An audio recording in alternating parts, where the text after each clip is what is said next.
Day 2 in Sevierville.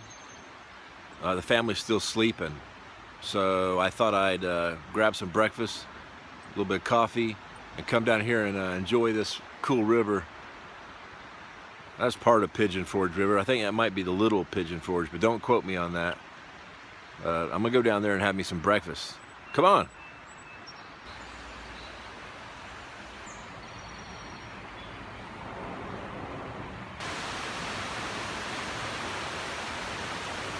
Got to be really careful when the rain. These dry rocks, they're easy to walk on. The wet rocks are nearly impossible to walk on.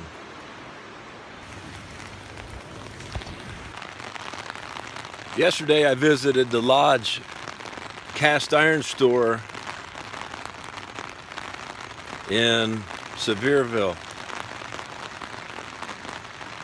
To tell you the truth, I was thinking about getting another one of those hibachi grills. That one doesn't belong to, the one I cleaned up the other day doesn't really belong to me. It's kind of like the family's. It stays at our little cabin, and I've always wanted one, so I thought, man, if I'm gonna be at the Lodge, factory store, I might as well look for one, right?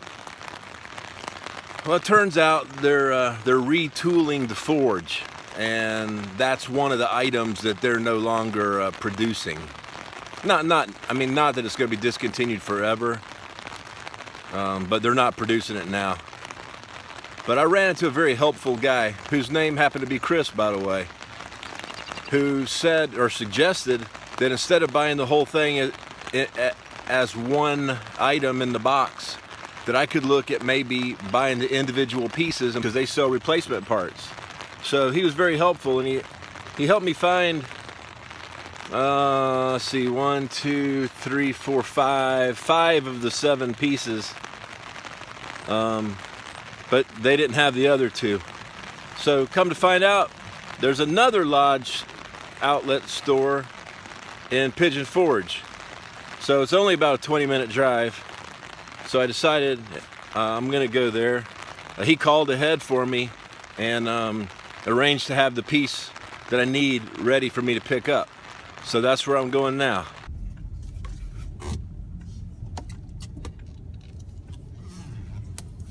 Down there on the end.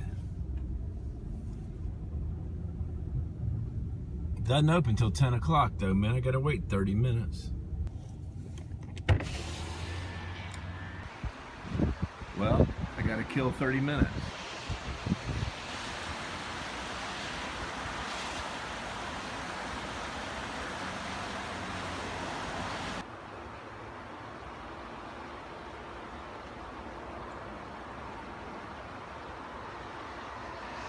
There's worse things I could be doing.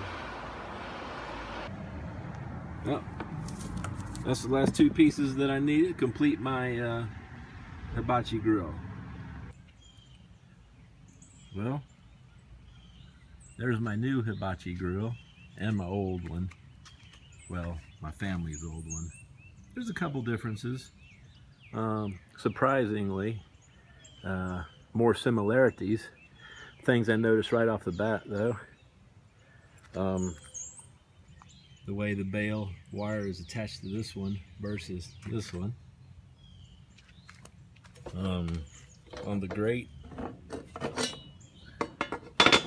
On this one, I'll show you later because this one is in my oven seasoning, but this one is just flat all the way across. The new one has a little ridge right along this edge and right along this edge. I guess to keep hot dogs from rolling off, you know, which is pretty good improvement. The door on the old one, very cool. The door on the new one, cool too, but you know, not as ornate. And then something else on the new one, they asked me did I want a draft door. Heck, I didn't even know what that was because I don't think we ever had one on that one. So anyway, this is my, gosh man, they said that, I asked them, I said, well, hey man, what year can I say this is? And they said, well, it's not a year since you bought it all as parts. Some of it could be 3 or 4 years old. Some of it could be 2 years old. So I don't even have a year for it now, since I bought it all as parts. I did add up all the price I paid for all the parts. It came to $73.25, which if you bought the thing brand new, as a whole kit, it costs more than that. Anyway, the Lodge hibachi grill, or yeah, that's what it's called. I think they make one for the big box retailer that might be called the Sportsman's grill. Anyway, it's cool. I'll return this one back to my family's little cabin, and then this one I'll be using out here from my outdoor kitchen. See you.